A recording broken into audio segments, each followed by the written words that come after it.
Hey guys, welcome back to the channel McNallie Money, the official home of power mining analysis. A big video for you today. We're going to be taking a look at the latest news out from the Bitcoin mining sector. In addition to that, talking about some of our earnings interviews that are slated for the next few weeks. Before we get into it, take a second, hit the like button, guys. Big help to myself and the channel. If you're not already subscribed, McNallie Money, feel free to join. And let us know in the comment section below how you're feeling going into Q2 earnings season and which of the miners is your top pick currently in the space. With that being said, let's get into today's video.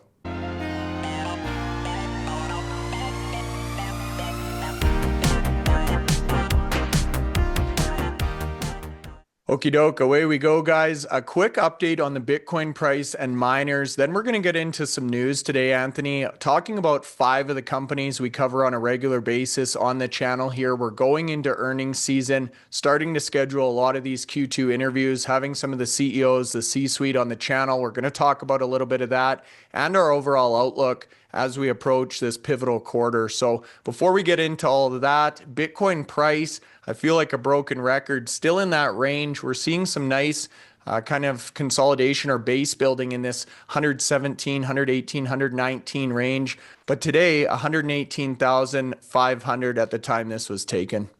Yeah, and we've been here for a few weeks now, so it seems to be holding that line. And as I said yesterday, potential to break out anytime soon.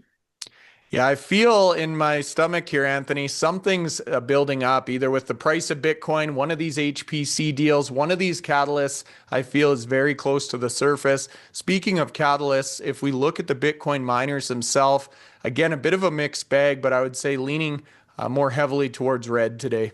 Yeah, I would say the majority in the red, albeit we're not talking major percentages. But Soluna showing positive in green along with Bitdeer. Core Scientific, and we'll come on to Core Scientific shortly. They're in the green as well, but only fractions above zero gains today. So not a big day for miners. Bitcoin price holding, and so we'll see how it goes the rest of the week. Yeah, we certainly will. One more day of trading tomorrow before the weekend here. So getting right into it, the first company we wanted to discuss, an update on Core Scientific, CoreWeave. We showed this visual yesterday, so you've kindly updated that for us based on today's share price. We can walk through that. And then a quick update on the CoreWeave lockup period. Some updates now that they've come out with their Q2 earnings date. So wanted to discuss that quickly. But in terms of the share price or conversion ratio here, Anthony, how's it looking today? It's not looking good, to be honest. It's still dropping. The CoreWeave share price in the 120s now. And so bear in mind, when this deal was announced at the beginning of the month, 165 was the price then. So that's dropped off significantly. And we know that the value of Core Scientific shares is dependent on the value of CoreWeave shares. So for every 1 share of Core Scientific a shareholder holds at the time of approval, they'll receive 0.1235 shares in CoreWeave. And so if you look at what the value today is, that valuation, instead of being $20.40, which it was when it was announced, is currently now under $15, $14.97.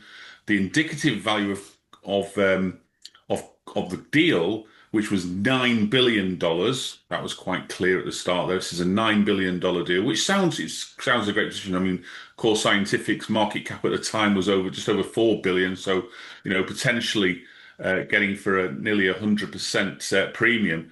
But the value of that deal now is towards $6.6 billion. So it's dropped $2.4 billion in that time frame there. So, a significant drop down.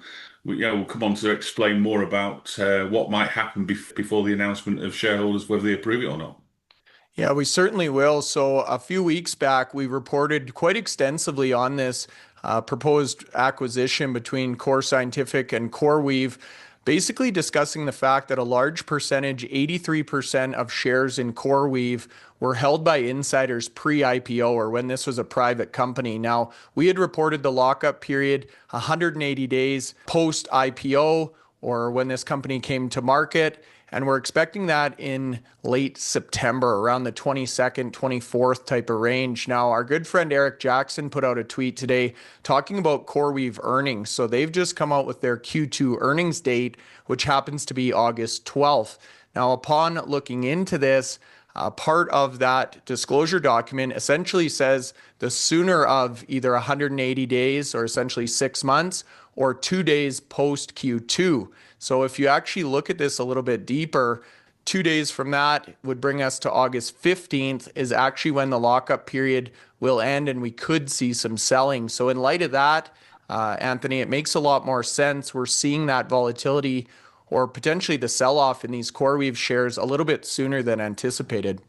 Yeah, and this is going to be an issue now for the core scientific shareholders because even before the deal was announced, the share price was not that far away from where it is at the moment. And as we get closer to that new date, now that we've highlighted there, the 15th of August, the 24th of September was the alternative date, but as earnings have been announced now, it's within 2 days of earnings, which triggers it. So this is going to be a challenge because 83% of the shares are locked up by insiders, and bear in mind when the company IPO'd, the share price was a fraction of where it is today. So those people who invested their money in this company before it went to market will be looking for a nice return on their shares.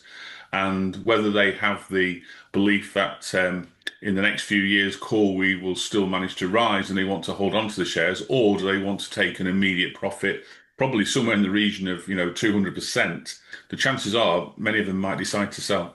Most definitely. We know CoreWeave IPO'd at $40, so you have to assume any pre-IPO would be lower than that. You're exactly right, Anthony, and I would assume seeing the share price falling probably has a lot of these early investors a little bit wary and maybe wanting to take some potential profits off the table. So the question, I guess, in the comment section, you guys, if you have Core Scientific shares, let us know what you're doing right now. Anthony, you and I both own shares of Core Scientific. We're essentially kind of sitting to wait and see how things play out here, but an interesting dynamic and one maybe you don't come across a lot in your investment lifespan or career. So moving along here, another visual we showed yesterday from bitcointreasuries.net, essentially the same table as HODL 15's top 100 Bitcoin treasury companies. However, this one seems to be a little bit more real-time updates. I've highlighted number 54 on the list, DMG Blockchain. So this is a company we cover closely on the channel. A great example, again, of looking to expand their opportunities or potential revenue strategies. Yeah, absolutely. We've seen a lot of updates from DMG and how they're looking at a number of various strategies. Well, this one here, obviously, quite tied to the fact that they do hold a significant amount of Bitcoin on the balance sheet in terms of the size of the company. Remember, DMG has a valuation around about $50 million when I last looked, and with their holding there, I think yesterday they're well over 80% of their market capitalization is the value of their Bitcoin. So they've hired a consultant to help navigate this strategy. And bear in mind, they've already got the wholly owned subsidiary Systemic Trust, which will both serve DMG and Systemic Trust clients by offering a custody service. And so DMG will also be able to assess any additional capabilities intended to further enhance treasury value. And absolutely right, Bryce. They're 54th in the table, and let's see how they manage that table as we go through for the remaining 6 months of the year. Yeah, just phenomenal considering the size of the company. And we talk a lot about vertical integration, oftentimes in the sense of Bitdeer, the fact that they build their own machines, their own sites, now power infrastructure, DMG as well. Not only the actual mining side of things, but the software, the trust, a lot of the financial engineering and service products as well. So really creating that full stack offering that is quite difficult, at least in Canada, to obtain. So congrats to the team there and looking forward on continued updates. DMG is another one we expect to have on the channel shortly for earnings, and it'll be great to hear from both Sheldon and Steven on the progress here. Another one we look forward to hosting soon, Hive. a great update today, surpassing 13 exahash now. So we seem to be getting an update every exahash or so, which means they're now delivering $300 million worth of ARR or annual recurring revenue. Just phenomenal. Yeah, no, this is a great update today, and we've had a number of these updates as they've grown from the start of the year where it was 6 exahash and we're at 13 at the moment. They've been increasing this hash rate using the next generation hydro-cooled Bitmain S21 miners and its Iguazu site, which they bought from Bitfarms, and they're progressing towards 18 exahash by August 2025. So we should get a lot more of these updates now on a weekly basis as they start filling the facility with these new miners.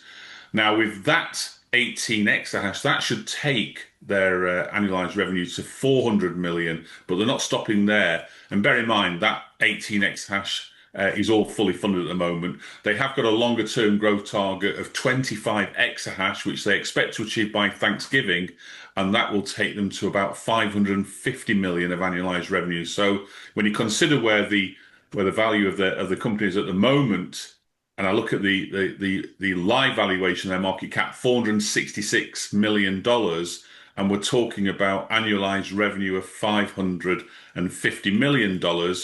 It makes you wonder how much the market's appreciating what Hive are doing at the moment. Yeah, it's a good question. And keep in mind, they also have the Buzz HPC subsidiary. We actually have Craig Tavares coming on August 5th to give us an update, a specific HPC AI special. So looking very forward to that one as well. Now, yesterday we reported on Marathon's convertible note, raising $850 million, 0% rate. Today, they've come out with some more details on pricing as expected. We can get into that, but actually upsizing to $950 million now, Anthony, with the additional $200 million potential. Yeah, and so it's actually been upsized from its original 850, and they still got the potential to go another 200 should they need to. And we know from history, a lot of the mining companies have taken the advantage of that extra funding there. We've already explained that they're going to use it to purchase Bitcoin, to cover some of the corporate activities, and also to provide for this cap call option that they're implementing as well. And so we look at the initial conversion rate is 49.36 shares per 1,000 principal dollars, and that takes to a share price of around about $20.25. It's estimated to bring in $940.5 million, or if they take the option for the extra 200, $1.138 billion there. Now they're going to use 18.3 million to repurchase some of the shares from their 2026 1% convertible, and as I've already explained, another 36.9 million for the cap call transaction, and then obviously the rest for working capital and acquisitions, and to buy some Bitcoin as well. So we'll wait to see more and more information. We do have Salman Khan coming on the podcast next week. Once the earnings results come out on Wednesday, he's coming on the podcast on Thursday. So I'm sure we can get a little bit more colour on this update from him with a lot more other questions. And if you do have questions for Mara, put them in the comments and maybe they'll get selected to be asked on that podcast. Yeah, we're excited to host Mara and look forward to asking about this Bitcoin treasury strategy. We just talked about DMG converting over. Do you think that's a potential option for Mara as well, Anthony? No, I don't. I don't think they're going down the treasury management route there. They've been buying Bitcoin for other reasons than what these other companies are doing there. It's just part of their what they've been doing for the last 4 or 5 years. They're one of the few miners that doesn't actually sell Bitcoin. So if you go back through all their updates there, they pretty much hodl everything they hodl everything they mine, and so they've been increasing that amount of Bitcoin there, and they've even bought Bitcoin in the last 2 convertible notes. So having that stack of over 50,000 Bitcoin puts them in second place behind Strategy in terms of the public companies that have Bitcoin. And if they keep hodling and growing their hash rate, it might take a while for someone to catch them.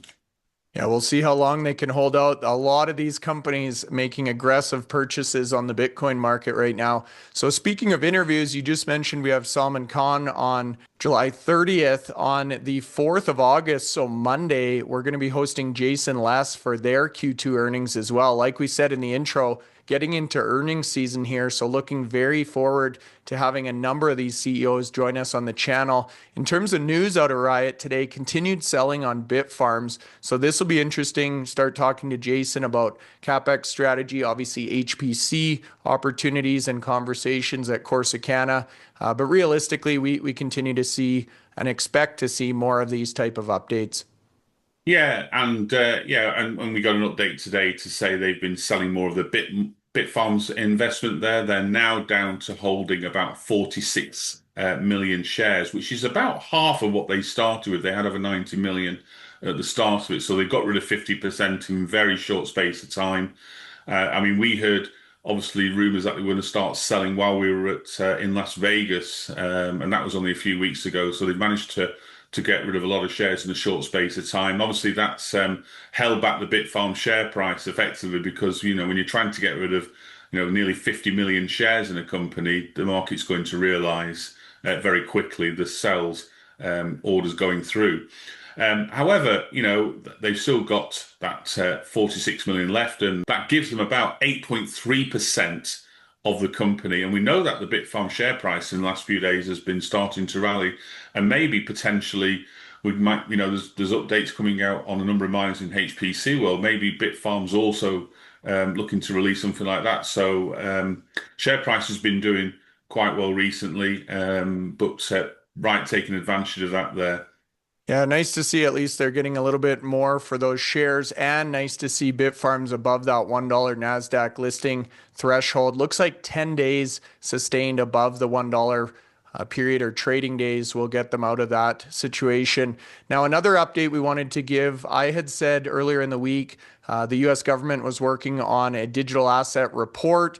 Bo Hines has now come out stating that that will be delivered publicly on July 30th. So that's going to be part of this working group or America's AI Action Plan that we discussed yesterday. A tweet caught my attention, though, in relation to this, talking about the potential impact of these reduced regulations on companies involved in the AI space. So they specifically in this tweet, Xander calls out IREN and Cipher. Now, his determination here is no. The things that are really in demand and scarce are the access to power, which again has nothing to do with the regulation. It's more so power generation, long lead hardware, so actual electrical infrastructure, which again is not regulatory related, it's actual production related. And then the skilled labor and capital, so the human capital, the expertise, which we've talked about. So I wanted to get your thoughts on this, Anthony. Do you feel like reduced regulation is a net benefit or a potential threat? Maybe to the Bitcoin miners pursuing these HPC strategies? I see it as a benefit. It gives them a clear understanding of how to go forward. You just can't start doing exactly what took the miners a long time to get where they are, to get those power assets, to get the people, the staff in place. Barriers to entry are not as straightforward in this type of environment than they are in maybe other environments. So no, I think it's more beneficial to miners.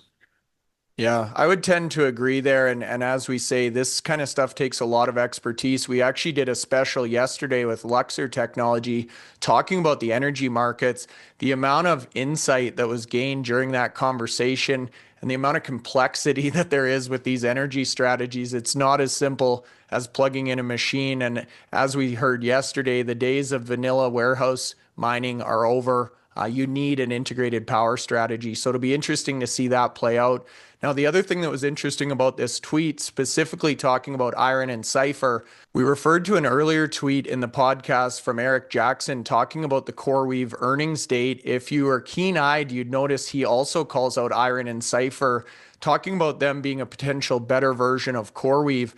That's interesting because we've got him on the channel Monday, Anthony. So we're going to be able to pick Eric Jackson's brain. He's the Carvana hedge fund guy, his most notorious trade, also involved with Open Door, but a large advocate or strong advocate for both IREN and Cipher. Looking really forward to the discussion.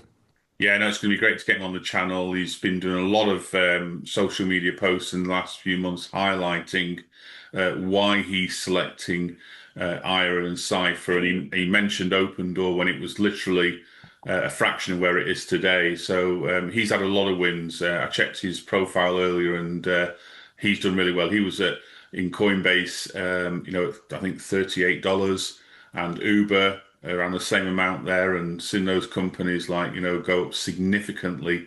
I think 100x whatever. He has this list of 100x companies, and so it's gonna be great to get his insight as to where he sees the position at the moment, especially with the miners looking to move into HPC. Who's going to benefit? Who does he feel is going to get the edge here? And yeah, his insight will be really interesting. I've got a 100x list as well right now, Anthony, but it seems to be blank on my trading sheet. So looking forward to getting some updates, maybe some knowledge or tricks of the trade. There you go. You're beating me. It's like the hole in one with golf, I suppose. It's a difficult one to accomplish. With that being said, I'll give you the opportunity to close out if we missed anything, but a nice little update here. Great to get back to some of the news. Next week's going to be obviously getting more interview focused. We'll be going into earnings period, so we'll be doing our best to try and do our regular podcasts, our power play, and the earnings interviews. But if there's anything specific you guys want to see, let us know in the comment section, and your strategy as it relates to Core Scientific. I'd be curious to hear. So with that being said, Anthony, close us out. Yeah, no, it's been a great week so far, and we've still got Fridays to come. But looking forward to next week and the week after. We've got three great, stellar interviewees coming on the channel there. Looking forward to all three of them. Welcome to Salman Khan. That'll be his first visit to the channel. And we know about Jason Les. Jason has been on the channel many, many times. It'd be great to get his insight, especially after an earnings. And we're expecting these are the two powerhouses in terms of mining companies out there with Bitcoin on the balance sheet. So that's going to be interesting how the market reacts when they come out with some significant positions for their quarter two earnings. And Eric, I'm looking forward to his insight there because I've been following Eric now like most people have for the last few months. And I've even been on listening to some of his Spaces meetings as well. So he's well worth a listen to if you get the opportunity. And hopefully you can tune in on Monday and listen to that podcast. So looking forward to it. Should be a good one. So there you have it, folks. Have a great rest of your afternoon. Thanks for tuning in. We'll see you here tomorrow.